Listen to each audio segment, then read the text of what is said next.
Hai, Assalamualaikum. Dalam video ni, Cik Okey nak masak sambal goreng bunga kantan. Okay, kat sini ada lada hidup hijau.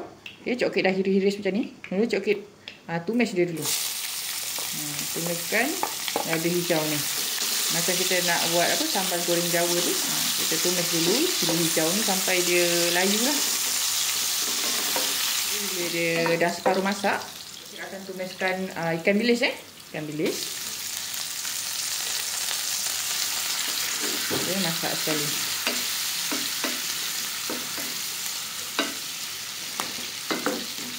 Cik Okey suka masak pakai kuali pan rata ni sebab kita boleh asingkan bahan macam ni. Kita boleh ke tepi kan, lepas tu kita goreng ikan bilis pula. Goreng sampai dia garing. Sambil kita nak garingkan lada hidup tadi, kita goreng ikan bilis ni sampai garing. Dah garing macam tu, gaul sekali.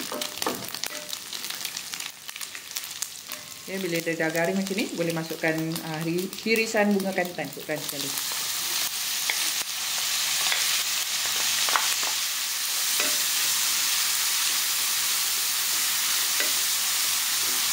Okay, bahan-bahan ni semua boleh agak-agak.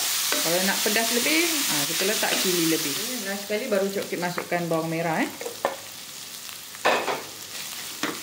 Ya, bawang merah ni sedap kalau dia masih rangup-rangup lah.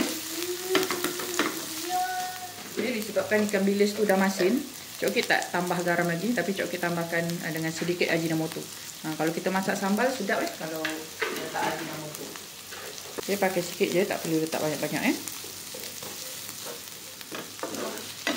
sedapnya bau bunga kantan ni.